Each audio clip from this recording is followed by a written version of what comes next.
Hello, আসসালামু আলাইকুম ভাই বন্ধুরা। আজকে আপনাদের দেখাবো কিভাবে আপনি একটি টেক্সট 3D করবেন। আমরা এখন গোল্ড এই ওয়ার্ডটি আমরা 3D করে দেখাবো। এই জন্য আমরা গোল্ড এই টেক্সটটি লিখলাম।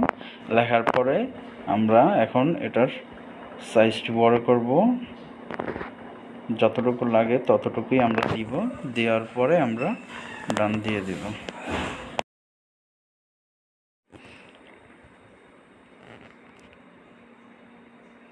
তারপরে এটিকে সেন্টার করে নিলাম। তারপরে আমরা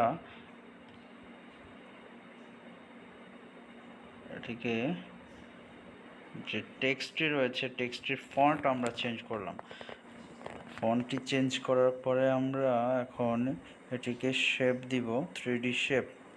যে 3D শেপ দিয়েছি, এখন আমরা এটাকে অ্যাপ্লাইজ করলাম। অ্যাপ্লাইজ করার পরে ডেপথ মানে গভীরতা একটু আমরা কমিয়ে নিলাম, একটু বেশি হয়ে গিয়েছে তাই কমিয়ে নিলাম। আচ্ছা, তারপরে আমরা এটির রিফ্লেকশনটি বাড়িয়ে নিলাম, ইনেবল করে নিলাম রিফ্লেকশনটি। শ্যাডোটি, এই যে নিচে যে শ্যাডো রয়েছে সেই শ্যাডোটি,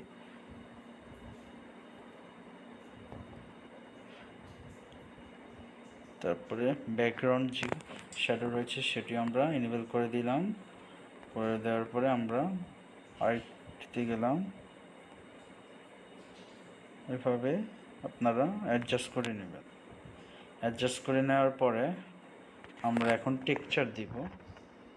একটু ক্রপ করে নিলাম, কারণ আমাদের গোল্ড এই টেক্সচারটির লাগে, তাই আমরা করে নিলাম। তারপরে আমরা এই নিচের যে অপশনটি রয়েছে এনেবল করে দিলাম।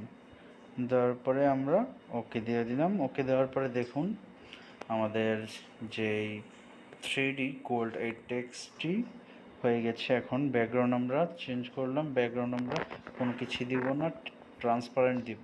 তারপর আমরা এটিকে সেন্টারিং করে নিলাম। সেন্টারিং করার পরে আমরা সেভ অ্যাজ ইমেজ দিব, আল্ট্রা দিয়ে save two gallery rendering image. এখন সেভ হয়ে যাবে, just for wait. Saving image save হয়ে গেছে ইমেজ। এখন আপনি এই ইমেজটি চাইলে গ্যালারি থেকে দেখতে পারেন।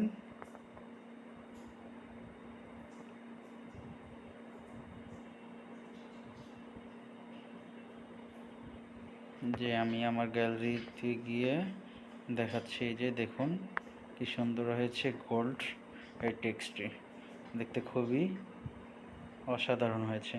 তো ভালো থাকবেন সবাই।